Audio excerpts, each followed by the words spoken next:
going on, people? We are back for the post-debate analysis here, and at the moment, the only thing I can really say here, and maybe I'm being rude, and you can tell me if I am, but my only response so far is, what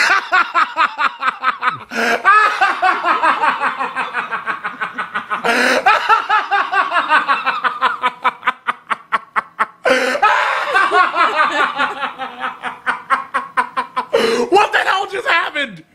What the hell just happened? I wasn't prepared. I wasn't prepared for... You knew this was going to happen. I don't think I knew. I don't think I knew. This was going to happen. You say I knew. Biden had this locked. He had this locked. Yeah, you say that right up until Biden would have dropped the ball and then we would have all felt silly. But the fact is...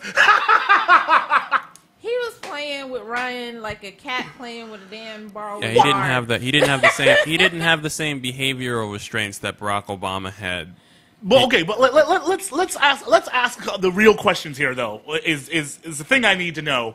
We, of course, found that hilarious. That was awesome. Joe Biden ethered Paul Ryan from jump. Like, Joe Biden walked out there and was like, let's go. And you would think that Paul Ryan, knowing that he was going to, he said, listen, Joe Biden's going to come at me like a cannonball. He knew it and still wasn't prepared. Well, he wasn't prepared. That's exactly. Mitt Romney School of Debating. Well, you're not ready for that full-on attack because it's Joe Biden talking, Joe Biden being right, Joe Biden laughing at you, Joe Biden interrupting you, and then the moderator being like, yeah, Joe Biden's right. What's up with that? The moderator was like, I need facts. Your math doesn't add up. Yeah.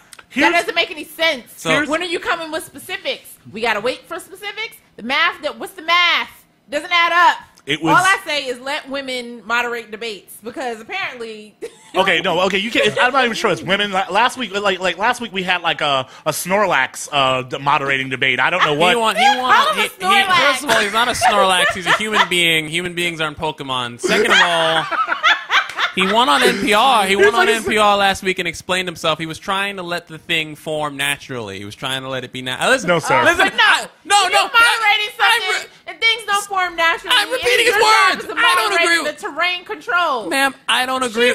She was in control of this debate. Listen, last night. I'm with her. I'm just telling you what he said. I'm telling you what he said to defend himself. But let's have a moment here. Okay, one, Joe Biden, we all acknowledge, was laughing at him. Yes. Was that good? Because like just remember last week when we came in here and we were all defeated because we were like, oh my God, Obama got decimated. And then Dr. Kelly, who now I'm thinking she might have a baby right now. She got a baby. Yes. Yay! We came in here and told us that, hey, calm down. He's talking to the swing voters, and the swing voters are going to look differently. Blah blah blah. And so this week, Joe Biden went in there and laughed at Paul Ryan. He laughed at him as if it was like I tweeted this one thing. I said it looked like Paul Ryan had just been elected his the high school student body president, and he had to go have a debate with the superintendent of schools, and he was not prepared for that at all, and he got decimated. So, but was Joe Biden laughing at him and cutting him off with her? Was that a good look? Is that going to move the needle? So this a couple of things. One, I do think that while we obviously were amused by him cutting. Oh wait, hold on! I just totally went to our guest by accident and not your camera. Oh. I'm sorry, Eljoy. Like, guest, hide, go. Okay. Well, yes, we were thoroughly amused with him cutting him off, with him interjecting and saying, saying that he was saying lies and laughing at him and things of that nature. I do think, that him cutting him off, will be seemed a little damaging. I don't think he necessarily. I'm sorry. Did you say seemed? He didn't necessarily need to do that. I think his laughing and sort of him saying. I think I tweeted at one point where he said, "You're full of it." Like he malarkey and malarkey. I think that was a correct tactic to use to demonstrate how. Look, Ryan came up during the GOP convention, and majority of the talk post convention was how much he lied and how much he misstated facts. Yes. So this continuation to have Vice President Biden next to him and directly attack him, not waiting until after the debate, but directly fact checking him during the debate. That was cool. Will be effective. effective, you know, because people will be able to, and he argued back and forth with him and say, be specific on it. He did. You're so absolutely. I think that's effective. I think him cutting him off, though, it was a little much. That's and that's my thing here, Eljoy. It's about the fact of how it's going to be perceived, how it's going to look, how when they talk about it tomorrow, because you know, like, one, Fox News is apoplectic right now. Like, they are like I'm pretty sure like Sean Hannity like set a garbage can on fire, and he's like has no shirt on and has war paint under his eyes and goes, "This is war!" Like, I know that he's losing his mind right now, and I'm wondering how this all spins. So, okay, let's actually go to our guest that I cut to by accident, so everyone got to see the magnificent fro inappropriately. Well, I take that as a compliment that I was talking and then you put her face up because you can take it as a compliment, or you can take it that her screen was just there. Exactly. Dr. Butler, what do you have to say about all this here? I mean, dude, this is like a straight knockout. I don't understand some of these networks right now trying to say this was a draw. I mean, Joe Biden whipped this child's behind. Okay? Like Texas. He whooped his butt. Yes. I mean, we call that taking you out to the woodshed. I mean, what was really great about this was that Biden hit him on every lie that they've been telling, the lies about Medicare, Medicaid, the lies about the war, the lies about the economy. He called them to account for not coming for the car bailout. It was masterful. It was exactly what should be happening, and this is the way that it should be pressed over and over and over again. And he did not wait to say 47%. He said it straight out at the gate. So I think, you know, Ryan, what will play to people, interestingly enough, I think, will be Ryan trying to be measured and moderated. But at the rate of the water he was drinking, basically, I know he had to have had some Depends on or something like that. Wow. Because he was drinking so much water. Wow. You know how the old people say, your throat get dry when you lying like that, right? Eljoy, do you know that old people say that? Do old people actually say yes, old swallowing and going on, right? That. Okay, I needed Eljoy to co-sign. Now, Doctor Butler here. I know you said that like he was lying. Like, we're not even going to go into the whole thing. But do you believe that this worked in his? Do you think this is going to work in the Democrats' favor? Do you think that he actually moved the needle really with swing voters? I think he moved the needle a little bit in terms of he made the stark contrast, and that's what's been missing. That's what's missing from the last debate was the stark contrast. I mean, the president was actually trying to agree with some of what Romney said last week a couple of times, and this was like, you don't agree with this. What is wrong? This is not you, right? But what Vice President Biden did was to make a very forceful stance for and against. And I was especially happy to hear him talk about the whole religious piece, since I'm a religion professor. I mean, for Biden to bring up a little bit of Latin in the midst of that lets you know what kind of Catholic he really is. He's old school. He is somebody who remembered what the Latin Mass sounded like. And it was just masterful because, you know, Ryan's been trading on this Catholic thing for so long that Biden just basically sort of said, I know what I believe personally, but this is what the law says, and I'm not trying to get in anybody's business and tell them what to do. So I thought that was a really great point for the women's issues to come out so clearly, and I was really happy for that. Yeah, I think overall the way, you know, and as we're watching the Twitter feed, the Twitter timeline sort of going, and it goes so fast during a debate like this or during high, you know, impact events like this. And I started to see tweets from people, from a number of women, sort of a half an hour in, you know, sort of demanding the question on the war against, you know, the war on women and abortion. And we were demanding, and I kind of held off because I was like, surely we will, you know, get to this is the only vice presidential debate. It wasn't brought up in the presidential debate, but we have two more to go, right? So, you know, I knew it was going to be brought up at some point in the evening, and I think the way that she phrased the conversation on abortion was brilliant. You know, to be able to say, to demonstrate that you can have one view that may be tied to your religious view, but how that's separate from how you govern. And people who are veterans of this show know I say all the time, my religion is how I govern myself and not what I impose on other people. And I think, you know, to tie it to religion and how so many people, so many Americans have that same view, where their view on abortion is tied to their religion. So to be able to ask that question for, you know, both both candidates who both are Catholic and and religious, and they both have different responses, I think was a brilliant way to phrase the question. Yeah, and Dr. Butler? Yeah, absolutely. And, what it did was it opened up this moment for, sort of either both sides. There hadn't been much talk about religion before, but this kind of gave like a gateway. And I knew that question would come because of the mess that Romney was in, where he's been backtracking back and forth about abortion. It also is important because it speaks to what I talked about before we started the debate, these women who might be on the fence. Yeah. And you're laughing about me saying, Biden was really kind of like the sexy guy who could bring it. Well, I think tonight he showed himself as somebody being very forceful. And second of all, you have the vice presidential debate because you want to know if something happens to the president that this guy can take over and do a good job. I feel like, Paul Ryan would be sitting up there drinking a lot of water, like, being stuff and stumbling over himself and working out in secret, right, in the Oval Office. I don't think this is the guy I want to have to take things up in a time of national crisis like that. Yeah, absolutely. I think that's a great point to bring up, is sort of who, people talk about sort of, does the vice presidential debate actually matter, and sort of the candidates, everybody is focused on the top, on the top of the ticket and sort of who the main guy is. But I think Dr. Butler phrased it really well in, this is the person that if something happens to the president that is supposed to take over. Listening to the debate tonight, are you confident that Paul Ryan will be able to run this country effectively? Yeah, I don't. Yeah. Absolutely not. No, I don't. Yeah, Joe Biden looks ready to lead. What, Aaron? I say Joe Biden looks ready. Joe Biden looks ready to lead at any given time. I do have to say though, I wonder how it is. Like months ago, when I wonder how you come up with the platform that you're just against abortion of all kinds, and then you have to go on TV and sit across from someone who simply says, "I cannot judge everyone else's life." And then you go and say, I actually think we can judge everyone else's life.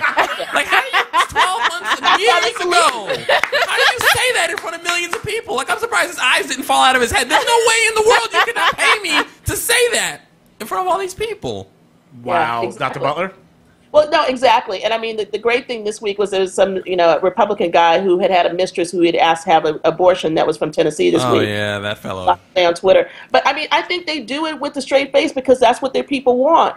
And they have moved so far to the right. I mean, I thought the addition of the SCOTUS question was really important because, you say you have two people who are going to pick this. So you have to decide. Do you want this guy who basically says, I can look all up your stuff and, tell you what to do and when you can do it and how you need to, what the gynecological person can do when you lay it on the table? Or you pick the guy that says, this is my personal belief, but I'm not going to tell you what to do, and this is the law of the land. You have a very stark choice there. And I think this is what the Republicans don't understand, is that this is going to mobilize a lot of women. It will. You just don't want these guys who don't barely know what a uterus is to what's going on with your body. Yeah. Well, let's go back to the beginning of the debate because it started off on foreign policy, you know, and, it was a very strong and very contentious dialogue between the both of them on various countries. They went down the line from, they talked about Afghanistan, they talked about Iran, they talked about Syria. They sort of really had a very in-depth conversation. And at one point I thought, oh, this is going to be completely on foreign policy because it was going on so long and so in-depth. And they really got down into the details of policy and personal relationships. At one point, if you didn't know who Bibi, now you was just like, who is Bibi? And I'm like, who does he have everybody's number?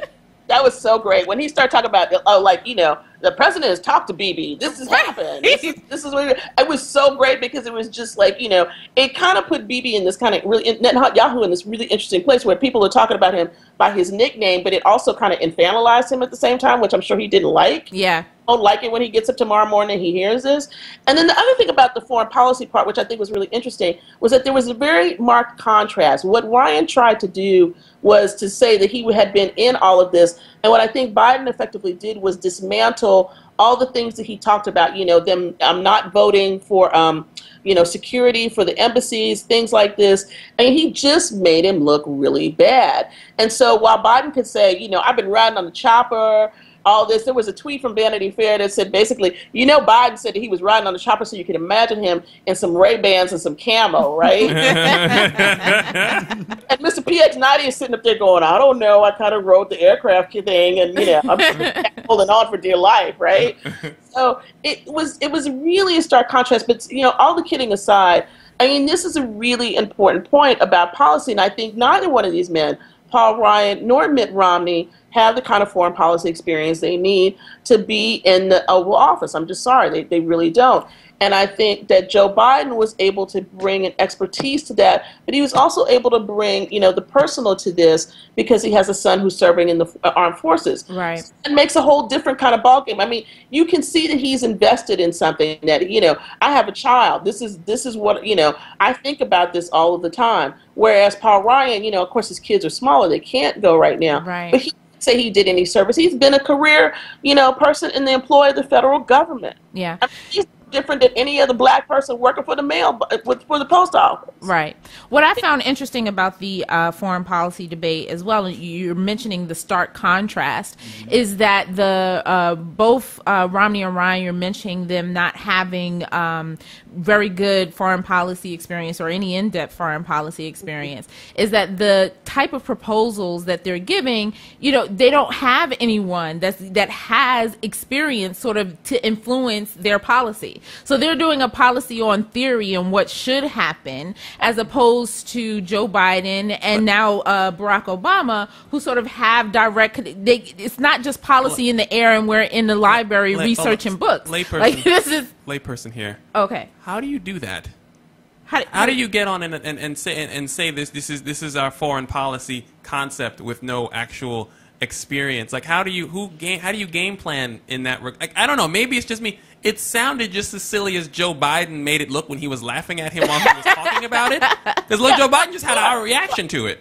Yeah, no, it absolutely was. And see, the thing is that they're going for the person who is just going to believe them. I mean, you have to understand what Romney and Ryan are doing. They're playing to a base that says anybody but Obama, who still thinks that the president is, you know, basically from Kenya and is a Muslim and all this other kind of crazy stuff. I hate to say it, but that is, you know, a big majority of the Republican Party right now. I wish it was different, but it's not. I mean, that's not who the Republican Party used to be. So these are the people he's playing to. So they don't know very much either. They may have people who's serving overseas, and, you know, I respect that and all of it, but they don't have the kind of information that they need. And let's do the contrast, because the direct feedback to us could be during Obama's first election, you know, they were saying that he didn't have foreign policy experience either.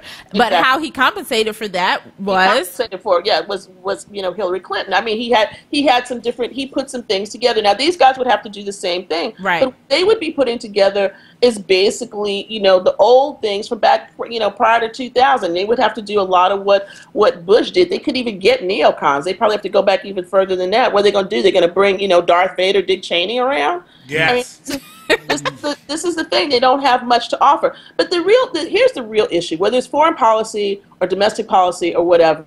The biggest thing that came out tonight is that Romney and Ryan have no plan. They have no specifics. They can't tell you. They can't even do what Herman Cain did and tell you what the 999 plan is. Now, if like Brother Cain can do 999 and they can't even do that. Okay, see, that's not even right, ma'am. You just brought up Herman Cain, and we didn't actively mock him when you did it. So that's not how we do things on this show. I know you haven't been here before, but we actively mock Herman Cain every time, and you just brought him up almost like it was reasonable. They don't even have something that you can hang on to for a plan, and that's the problem.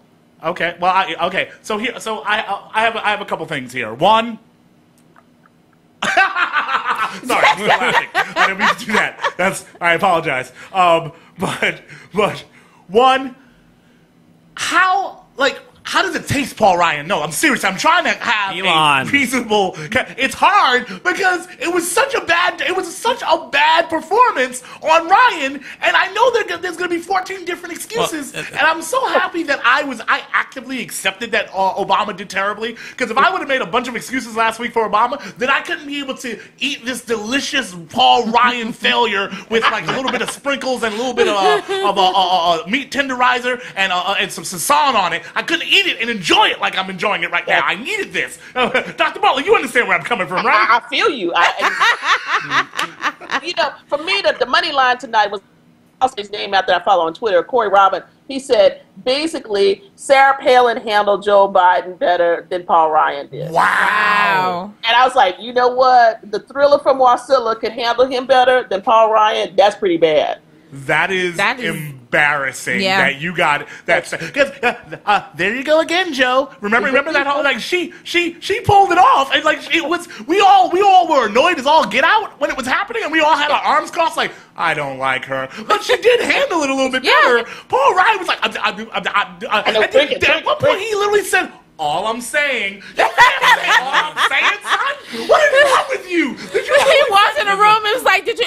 All I'm saying is what. At least he could have thrown out, I'm saying though. Like, make it sound a little style or something like that. What'd you say, Dr. Butler? He could have said, you know, dough, D-O-E. But he didn't even go there. Well, let's talk about the different style though, because you know we do have to recognize that there is a difference between standing at a podium and sitting down. You know, I think we need to take that into consideration as well. The different style of that. I refuse. The only difference between what Biden did standing up or sitting down is that if he was standing up, he would have air humped him more. That's what would have happened. That's what would have happened. You know that's what would have happened. Dr. Butler, you know exactly that's what would have happened if he could stand. If there were ads, actually, that was the big thing. I was actually really happy that there were no commercials in this, because if there were commercials, that would have given Joe Biden time to stand up, walk over to Paul Ryan, pee on him to show dominance, and then come back to his table, because he was decimating this dude so bad. I know. When you tweeted that out, I fell out laughing because I was like, you know, this is for real, right? This is for real. Like, I mean, when I thought he was just going to go, like, and stand up in front of him and just go, boy! Or just lean over and ask him, you all right? You okay? Actually, the one thing I probably said that I should have said, but I totally said, I was like I was wondering at some point during the debate, did Biden just walk over to Paul Ryan and lick his face and whisper in his ear, I own you. I own you. Okay, we're going too much. Okay, Dr. Too much. I know. Dr. Butler, do you have any final thoughts? I know that you have things to do. Yeah, one final thought. I want to give a shout out to Martha Raddatz because she was amazing. She Absolutely. And I don't know if anybody heard this or not. I was watching C-SPAN before, and she basically said that her son had put in a ringtone, and she had been in one of the White House briefings, and her phone rang, and it was Calm Millionaires Riding Dirty. She rode dirty all over Ryan tonight, too. Wow. She did not let him, you know, he tried to keep getting time and everything, but it was very clear that she was not having his mess either. And she really called him out, and she did a debate, she did a wonderful job as the debate moderator. And I just want to just say that, you know, up front, because last week was such a fiasco in every way, but she really handled herself. Indeed, man. Yeah. Well, thank you so much for coming on tonight, and we will definitely, hopefully, we might have to bring you back in for the presidential debates. Apparently, you're like one of our